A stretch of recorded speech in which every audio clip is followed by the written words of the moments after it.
What's up, everybody? This is Julie and Kathleen with another episode of my favorite episode of today. Our special guest is Sean. So everybody, welcome Sean. What's up, Sean? What is up? Hey, how are you? Thank you for joining us. WordBurglar himself. Yeah, I've been known to burgle a couple words. Has he? Yeah. Watch a couple television programs. Hell yeah. This is my kind of place to be with words and television programs. Well, if you're ever looking for backup singers, we love to sing. So, And we're awful, so like... But I think we could make it work. I'm sure you're both amazing. And yeah, let's make it work. We'll do it. Everyone check out his Spotify. It's hilarious. He raps about funny-ass things. And he's very talented. Very talented. Matt, cue up some of them to play. Yeah, will you play a snippet? Me, Lady Death. Yo, as a kid, my favorite comic was Nth Man, the Ultimate Ninja. You got every one of those in multiples, didn't ya? Yeah, and it took a while to collect them all. I got the last one I needed down at the shitty mall. Yes, y'all. Like Lee Falk, that's real talk. And when I'm not reading them, keep them safe in a sealed box. Spotty, Booster Gold, and X-Men, Ninja Turtles and Tick, and John Burns' Next Man. Collecting milk and cheese Wilkies to strange adventures for real geeks who can name Avengers like Triathlon, Tigra, Jack of Hearts, U.S. Agent, though he was always in the wackest arcs. You like Star Fox? That wouldn't bug me. Dude saw more pussy than Catwoman's. Will you sue us for copyrights if we play a snippet? No, it'd be my pleasure. Yeah, Awesome. Play it away. I take the music very seriously, but I have a lot of fun doing it. So yeah, I like to say I guess I've got a sense of humor but I take it very seriously. Oh, so yeah. I'm glad you dig it. Thank you. I love Yeah. it. Yeah, it's great. We loved Yeah. your music video. It was awesome. Oh, thank you. Yeah, Rhyme Your Business. Did you watch Yes. that one? Cool. You're from Canada, right? I'm from Canada. Yeah, I grew up in Halifax, Nova Scotia, which is on the East Coast. Got And now I'm based in Toronto. But before this whole pandemic, I was bouncing all over the country and down to the States. That's actually, I saw your producer, the incredible Matt. I saw him in Philly almost a year ago. You also have a podcast currently called Do You Still Like This Movie? Yeah. It's the podcast where people come on and we find out if they still like a movie they used to like. It's a pretty simple concept. So And- I was trying to choose which one I would pick. And a lot of the movies you love as a kid, you end up watching a bunch as an adult too, just so happens. So I was thinking like Space Jam or something like that. But a movie that I truly have not seen since I was a kid, but watched, it had to have been 100 times, was Mortal Kombat. Do you have one off the top of your head, Jewel, or nah? So It's hard to think of. It would have to be a movie that I watched as a kid but did not watch recently. Is that what you're Basically, the saying? premise is, does it hold up, right? Yeah, it's a movie that you used to like, and you don't know if you still like it, and and the results can be very surprising. Let me just say. Yeah, damn, I'd have to really think about it. I'm trying to think of like what movie I watched a lot as a kid. I was gonna say Clueless, but I actually still watch Clueless, and I fucking Exactly. love that movie, so I wouldn't be able to use that one. Right, because I would the ones still, that are like, hype it actually up. good, you keep watching for the rest of your life. Exactly. Yeah, exactly. So that's the stuff that people wind up choosing for the podcast. It's kind of like they're like this memory in the back of their brain. They're like, I think I remember liking this movie when I was like 9. I saw it at a birthday party. Right. So today we are talking about Spaced Season 1, Episode 1. So I'm going to be honest. I'm not a British comedy person. All right. I just can't get into it. I want you to tell me how to get into it because Kathleen loved it. Kathleen was like, it gets really good. And then I texted Kathleen at the end and was like, when? Really? She doesn't have that refined of a palate, Sean. I'm going to just like preface it right then and there. So, yeah, but I had to watch a British comedy, Black Books, Mm-hmm. Yeah. back in the fall. And I was kind of like, I laughed at certain things, but like, I can't picture myself binging it, I guess, if that makes sense. So I don't want to be like, I hate them, but I can't get into them. But a lot of people love them. Basically, you have to sell her on it. So let us know. Tell us why you love it and why you chose this episode. First of all, I hear you, and I wouldn't say I'm an expert in British television. In Canada, we got a lot of BBC. Like, a lot of that stuff was just funneled to us. So I was used to, like, I grew up when I was very young watching a lot of, like, Doctor Who, old reruns of Monty Python, Faulty Towers. There were all these shows that were always on. Based, though, I feel, BBC or not, like, I just find it to be a very unique show. And when I heard about the podcast and I had to come up with an episode for it. Thinking of shows, and I know you guys have covered Lost before, and Lost was one of my favorite shows that I haven't seen in a long time. And so Spaced instantly came into my mind. I was like, wow, like I haven't watched it in forever.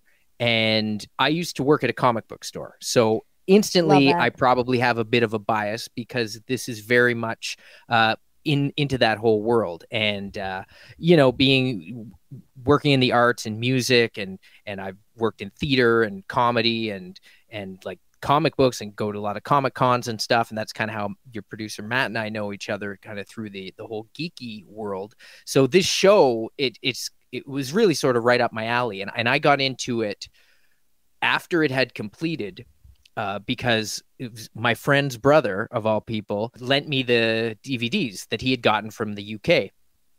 And so I saw it a few years after it had completed, but before Simon Pegg. And now, do you want to get into who's starring in it now? Go ahead. Yeah, jump in. Mm-hmm. Yeah, cool. So Simon Pegg, who I think a lot of people probably know from Shaun of the Dead and Hot Fuzz and a million other things, he's gone on to a ton of stuff, was recently in The Boys, which was really good on Amazon Prime. Yeah. Such a good show. Did you recognize him from that? I recognize him from a lot of things.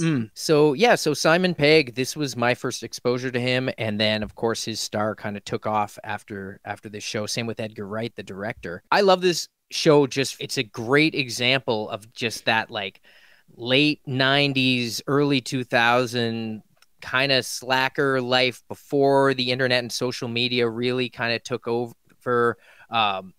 They're just kind of making their 20-somethings just kind of fumbling their way through life. They've got a lot of friends. And the reason I mentioned like theater and arts and music and stuff, because they're really traversing through, as the series progresses, they touch on some weird underground theater, and there's a lot of music and, just kind of like the club scene and stuff like that. And I love this show.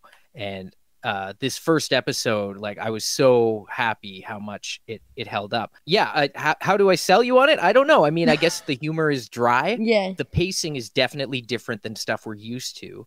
As far as like a nerdy comedy show, I would take this any day over something like Big Bang Theory. That is like a straight up comedy with a laugh track, and it's very formulated, formulaic. Spaced, it doesn't have a laugh track. There's a lot of strange and interesting cuts and throwaways and references, and it probably does help a lot if you are into sci-fi and comics and fantasy, because the references come flying fast and furious. So let me just contradictorily, for my opinion, I loved it. I almost binged the entire. I didn't watch it until last night because I like to keep it fresh.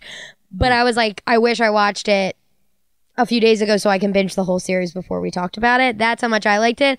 I really liked it, and I love the like quirky comic book stuff. I'm obsessed. Like, I was literally just in a comic book store yesterday. I bought the Winona Earp comics. I don't know if you ever heard of that show. Oh, I know it well. My actually one of my best friends who produces a lot of my beats makes the music for that show. Holy shit! I am fully obsessed with that show. I cannot stop Peter talking Chapman, about it. Peter Love Chapman, that, aka Peter Project. Yeah, he makes a lot of my beats, and he does the Winona Earp.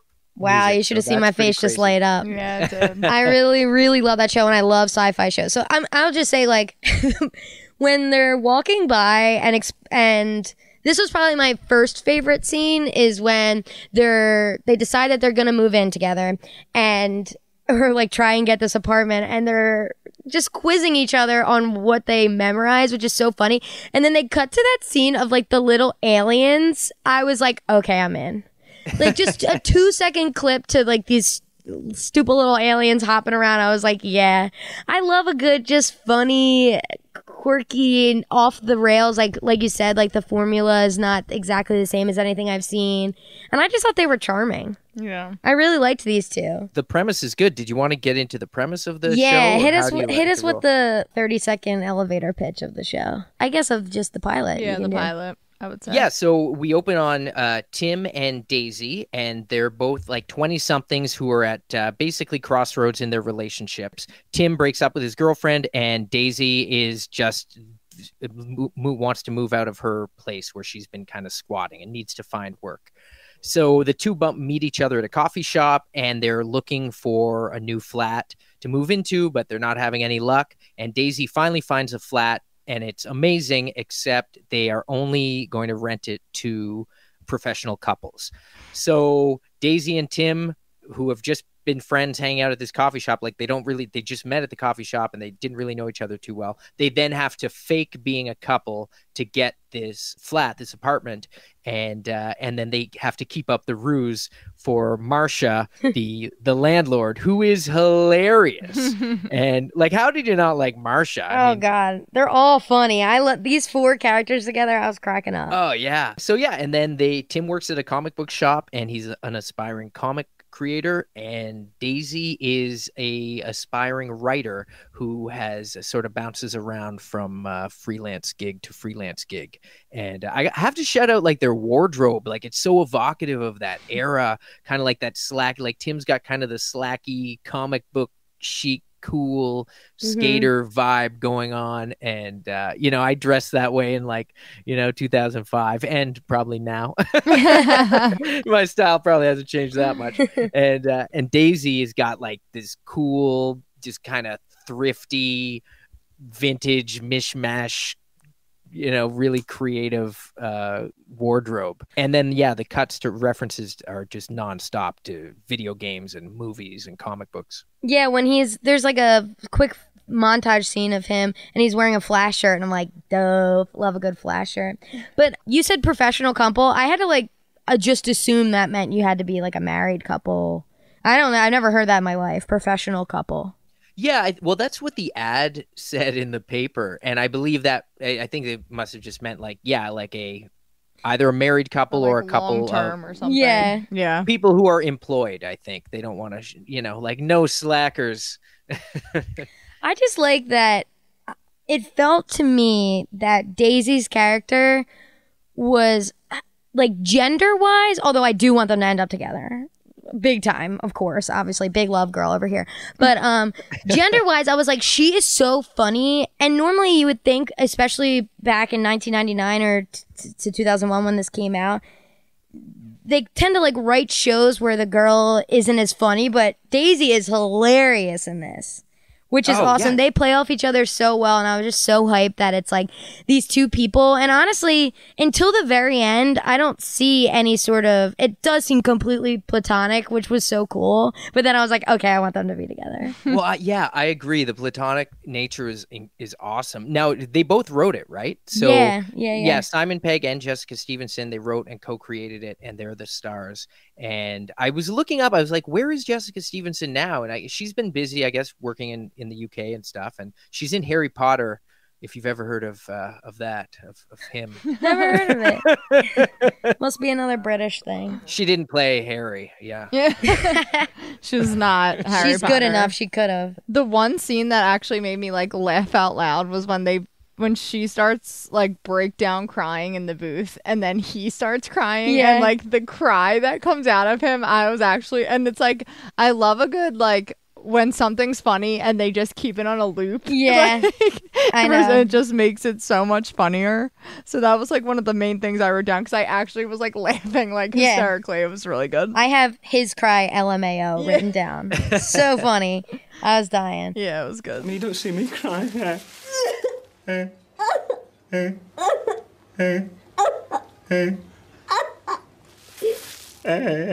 I love his line early on when Tim says, skip to the end, which I still say, and I forgot I got it from this show, when Daisy's just kind of rambling and telling a story, kind of like what I keep doing on your podcast. We love it. Skip to the end. I really, really love the scene when they're walking down the street, and because you see this in and they literally say it. It's they're making fun of it. In any movie or show, when they need a green card, they'll memorize everything, but you actually need to know that stuff for those interviews. There was no way getting this flat, they were gonna have to know all the stupid stuff. It's why he got a scar on his head when he was 5 or 10 or whatever it is. I was dying laughing. The things they were rattling off were making me laugh out loud. The part that really sold me, I was sold right in the beginning, but I really loved the random twins in the closet. I was like, this is right on brand for me. It's they wrote the scene for me. Just so out of the blue, so random. The references are crazy. When this came out, now I think we're just so inundated and nerd and geek culture is everywhere. And yeah, you see Flash t-shirts or everybody knows who Thanos is and all this stuff. Right. But that time, especially, me, like I was working at a comic shop in high school. A lot of people didn't know, any of these characters, a lot of these references, like, you were definitely kind of in the minority if you knew all these like insider geek things. So the only, like, I was trying to think of like what other content was around at the time that really kind of serviced that. Of course, there's all like the Kevin Smith stuff and, Big Bang Theory came later, but Spaced was like, I guess why I, again, want to keep coming back to this show every 10 years or whenever I get a chance to watch it again, is we were starving for good, nerdy content on television. And I think Spaced like over-delivered to the point where I don't think it's been done better than this, at least as far as, my sensibilities for humor and like references. And they don't beat you over the head with it. Like, that's why I'm curious, like, if you're still able to enjoy this show without getting, if you don't know what Resident Evil 2 is or Terminator or whatever else they're referencing, right? And as the series progresses, like, they don't rely on it as heavily, but there's nice stuff in there. I mean, like Walking Dead now, everybody knows Walking Dead. But, when that was coming out in comic shops, I was like the only guy I knew who read it. But yeah, there was a real, like, I felt underserved as a geek when I was younger for this type of content. So Spaced was like, wow, amazing. And now, I look at kids in high school and it's like, wow, if you're into geeky stuff, you have got everything now. Yeah, truly. It's cool. Not to sound like, grandpa over here, but you know what I'm saying. So it seems like a cult classic. I've never even heard of it. Did they cancel it Did they decide to only have 2 seasons or did it get canceled? I assume it got canceled. Again, I'm not an expert on British shows, but there is certainly a different approach to creating television with the BBC where they do just shorter seasons. And they kind of, a lot of times stuff gets left up in the air. With Spaced, I think they had always said, yeah, we're going to go do another season. And then they just didn't. And of course, like Simon Pegg went to Hollywood, Edgar Wright, like they just blew up. And I guess Jessica was working on other stuff and they never came back to it, which is a shame. I mean, I would have loved to see, and I think they could come back to it now, like, which is crazy. Oh my gosh, that would be insane. I don't think it ever got canceled because it had very, very high ratings. And like at the time when I finally got my hands on it and watched it, I found out, I was like, wow, this was actually huge in the UK. And the first time I went to London, everyone I met like knew the show. I was like, oh, wow, this is cool. But yeah, so I don't think it got canceled. But so I watched the episode. I started diving into just the Wikipedia, whatever. And the fact that Jessica and Simon wrote it themselves, to me, it's like no wonder they went off and did big things. They didn't necessarily need this show. They were talented enough to write the show, which makes me like it even more that the stars of it wrote it. And I'm like, oh, they're so good. Like, they wrote all this, they starred in it, they're gonna be fine, even if at the end of the 2 seasons it ends. You know what I mean? I really love it when I watch a show and don't realize that one of the stars wrote it. Kind of like Fleabag, I really like, which is another British show with Phoebe Waller-Bridge. She writes it, and I'm like, God, it's so good. She also writes Killing Eve. Oh, she's the same. I didn't know she wrote Killing Eve. Yeah, so she wrote season 1 of Killing Eve, and then left the show to focus on Fleabag. We'll have to have a side conversation on Killing Eve sometime. Oh, yeah. Sandra Oh's character, I'm rooting for her because she's Canadian, but she's making some really bad choices. Wait, no spoilers because I'm so behind on season 2. We just talked about how, I just finished season 3 and I'm like, I wasn't you're on season 3, Joel, yeah. Oh, I was like, I'm not sure where this is going. Like, I really don't know the end game here. It seems like a cluster, but yeah, she is really making some weird decisions, and she and Jodie Comer both were nominated for an Emmy today again, so I wonder who's going to get it, if either of them get it. I love Jodie. I'm a big Jodie girl. Villanelle is she's yeah. amazing. Have you seen Dr. Foster? No, but that just popped up on my Netflix queue. It's another UK show. I watched the first episode. I found it a bit tough. I don't know if I could recommend it, but the ending will hook you. If you're going to get into that show, you have to watch it all the way to the end of episode 1. Okay. That will make or break. All right, back to this. I have a lot, like what I wrote down was a lot of quotes. Again, I keep coming back to this, but when they first get into the flat and Daisy just blurts out, Tim got a miniature drum kit for his birthday or whatever. And I was just like, hilarious. Like, she just can't.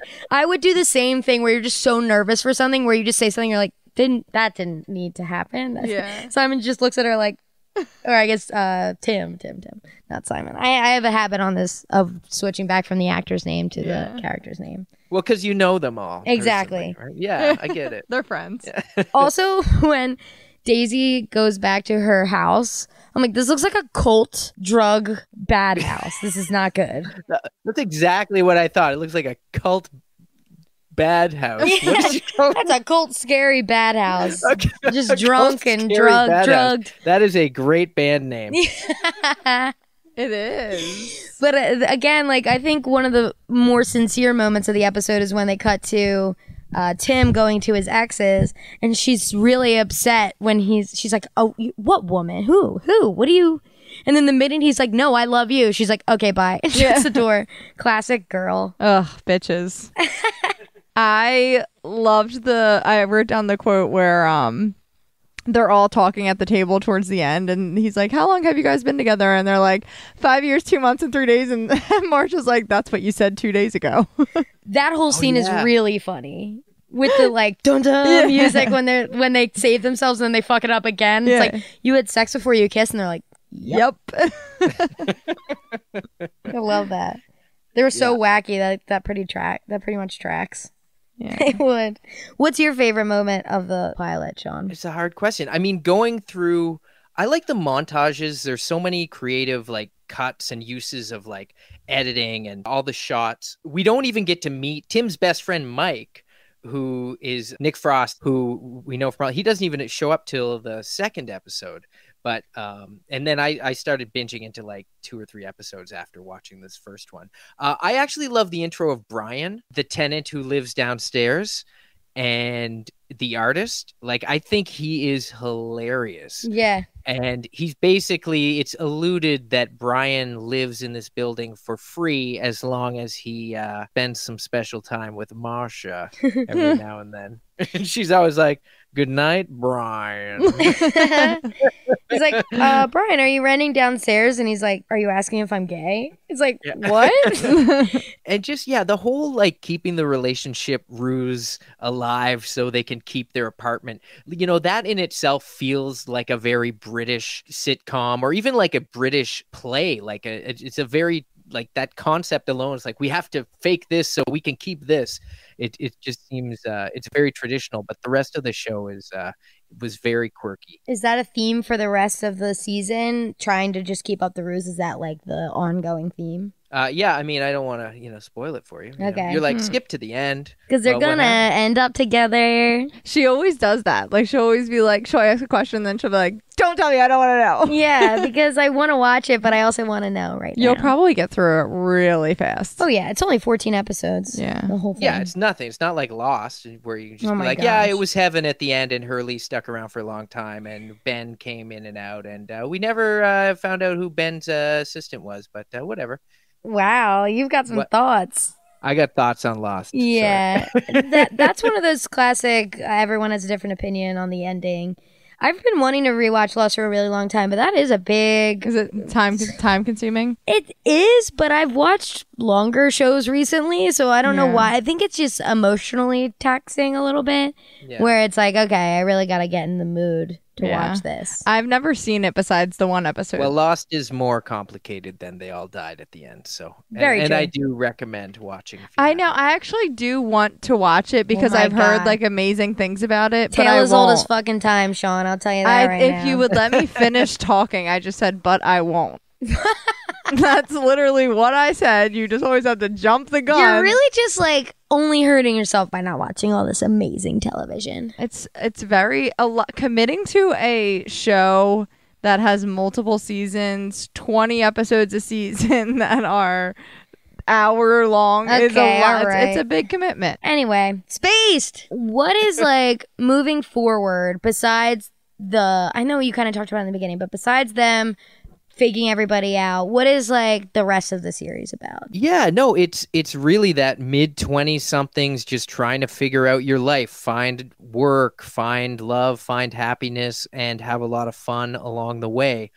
there's a lot of spoofs or takes on more pop culture stuff, movies, TV, theater, music. They get together and they all hang out at the pub and have some laughs. Like it's just a great portrait of that 20-something life in London at the time, with a backdrop of nerdy stuff and cool music. Yeah, I'm gonna watch it. A lot of humor and a lot of heart too. We're talking a lot about how it's a funny show, but I think it really does have a strong emotional hook to it, and like, especially as the series progresses and you feel these friends. And I think for anybody, like I lived in many different apartment buildings over the years, and I've had many different roommates, and I think a lot of us can relate to, you wind up becoming close with these people that maybe you never would have thought you'd be friends with, and then next thing you know, you're living in the same apartment building and you're hanging out every Friday night, and you form this tight little crew, and they become like your best friends for life. And that's really kind of what happens. And we see that happening with Tim and Daisy and Brian, and then Daisy's friend Twitch and Mike and some of the other characters that come in and out. It's just like one of those shows that I watched. I'm like, I would totally be friends with these people and be crashing on their couch, Friday night after we just went through like a, Dawn of the Dead or zombie movie marathon or something, right? Like I find it, as a geeky guy who likes British humor, like I find it a very chill. It's like a warm blanket, Oh, it's like that bridge on Star Trek: The Next Generation. Anytime I need to sleep, I just put on an episode of TNG, and it's like there's like this hum from the bridge that's just like and it's just like warm and cozy. And if you've ever watched The Next Generation, you probably know what I'm talking about. I love a good charming show. Like I the first episode had me hooked enough. I'm definitely gonna just binge it really quick. Cool. That's so easy. 14 episodes. Come on. It's nothing. It's like whatever. Yeah, those they make me feel so accomplished when I just crush a show like that. I'm like, yeah, you know what? I'm better for it. I'm better for having seen it. Me and Matt talked about this at the very end when Daisy says the thing about wishing they were telepathic and tries to get his attention. And then like a minute or two later, they call it back and he reads her mind. And it's so funny. Yeah. She's like, what? Wait, what?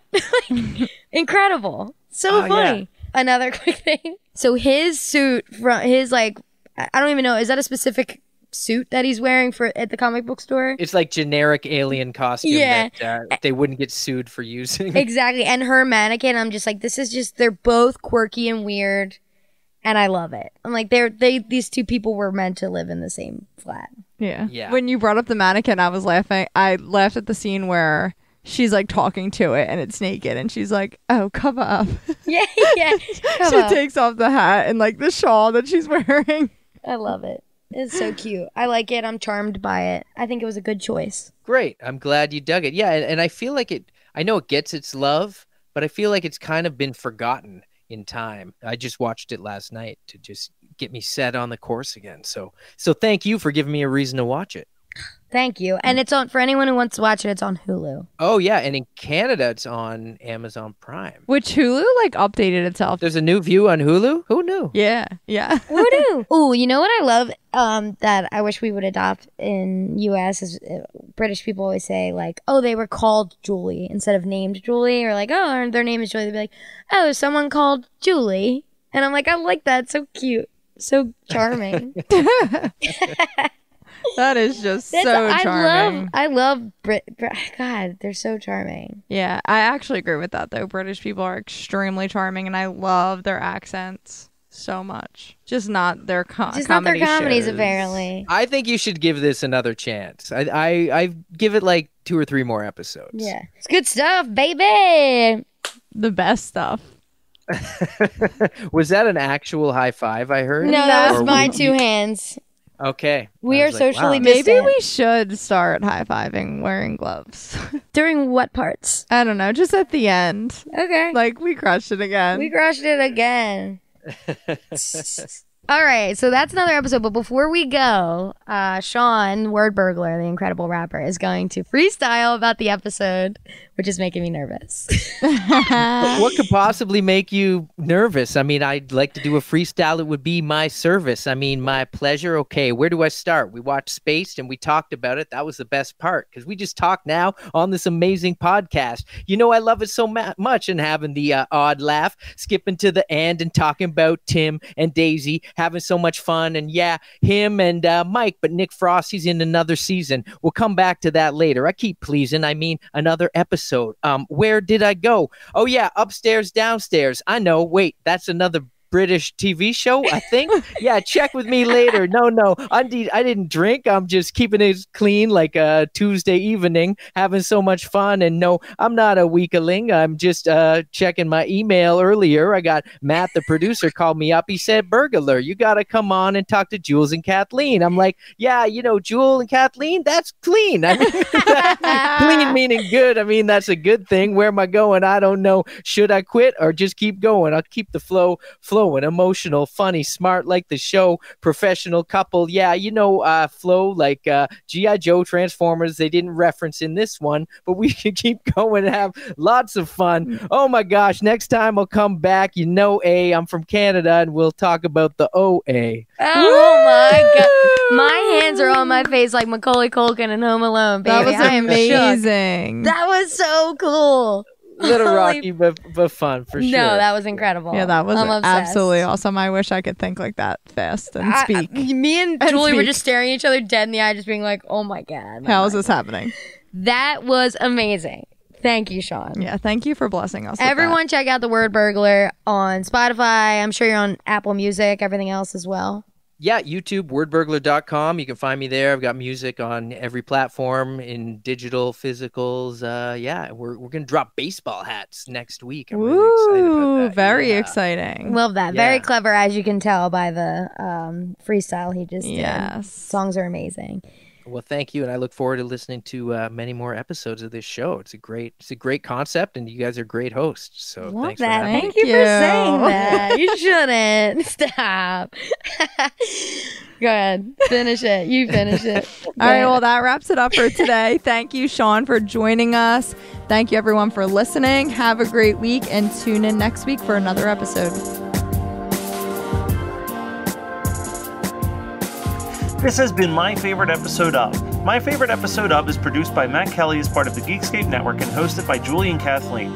Check out our show notes for all of our socials and email us at myfavoriteepisodepodcast@gmail.com. Rate, review, and subscribe to us on your favorite podcasting apps, and we'll be back next week with another episode of My Favorite Episode Of.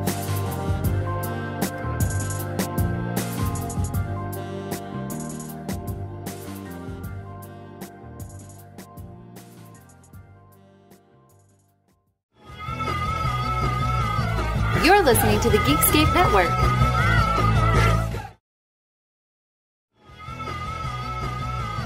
You're listening to the Geekscape Network.